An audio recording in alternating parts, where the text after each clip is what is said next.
Well, Boku no Hero Academy, My Hero Academy chapter 70. I know one thing I can say about that manga. When it gets good, it really gets good. When things seem slow, they can just turn it around. With this chapter, everybody have gone to Isuki's side, Isuki Deku's side, and he even talked to the police about everything, but nothing new they knew.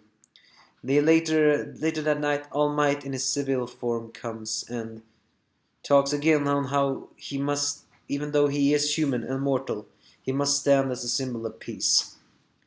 And later Izuki's mom comes, still covered in tears. She seems to really be easy to cry. But they leave.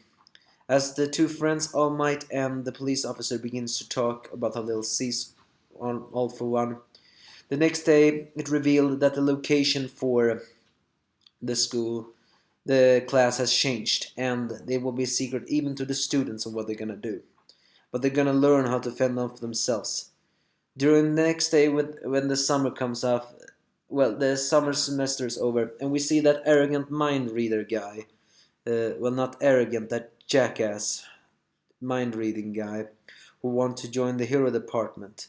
Still being a jerk, but well, the way he is, I hated the fact that he gets so high up in the ranking. I mean, that guy was unbearable.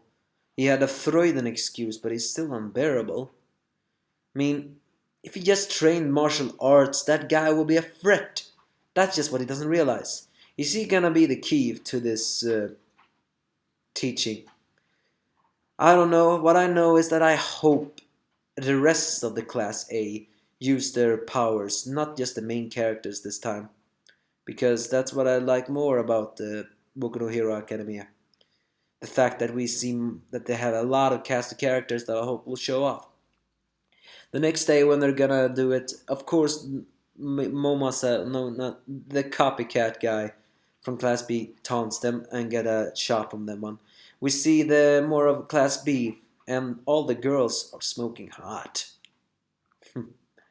And during the bus stop, they are taken to a hill where they stop for a rest stop and meet the Pussycats, expert mountain climbers and the heroes of the mountains that has apparently a 12 years of experience, although the one of the heroes doesn't seem to like to be known as she is a very old one, or she says she is 18.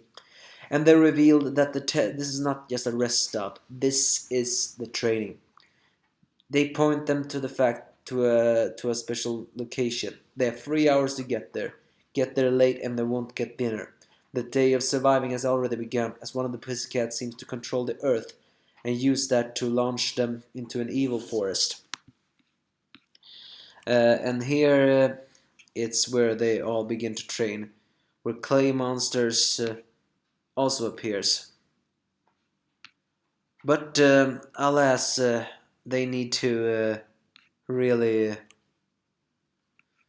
run into that, run out from the forest of magic beasts. Because, well, it's full of crazy people. But the main characters, the four strongest guys in the class, well, they immediately take it off. But as I said before, I really hope we'll get to see more of the other types of heroes. Because I have a feeling we won't. This is some kind of what they call personality. I think they call it the personalities was. Wait a minute. Oh no, the personalities are some things. These dirt demons that they have created. And well, so the test begins now. Will Class A join forces and help for themselves? Or will they not? Will Bakuga once again show himself to be an arrogant jackass? Will this be a split in the whole, or will they become companions? I hope they will be companions, all of Class A. On a side note, however, we see a bratty kid called Kota. Whoever that kid is, he seems to be a sidekick of the Pussycats, but he also seems to be a bit of a villain, because he says so stupid with all this. I have a feeling that guy's gonna join the villain alliance, because I don't think he likes heroes, because they consider them stupid, or he's just a bratty kid who doesn't know better. Either way, the hyping for everything has just now started, and I really hope Class A teams up on this. This also once again shows All Might's vulnerable side. Despite being the symbol of peace and being so strong, he is still human. He acknowledges that. And there are many people he hasn't saved. There's also some hints that wonder, could Tomura Shiragaki, whatever he was called, possibly be one of the people All Might didn't save and developed an unjustifiable grudge because of that? Well, that's a typical Freudian excuse, and since Tomura is unstable to begin with, maybe it's not like that. But this adventure begins now. I really hope Class A starts to shine. Give me your thoughts if you have any.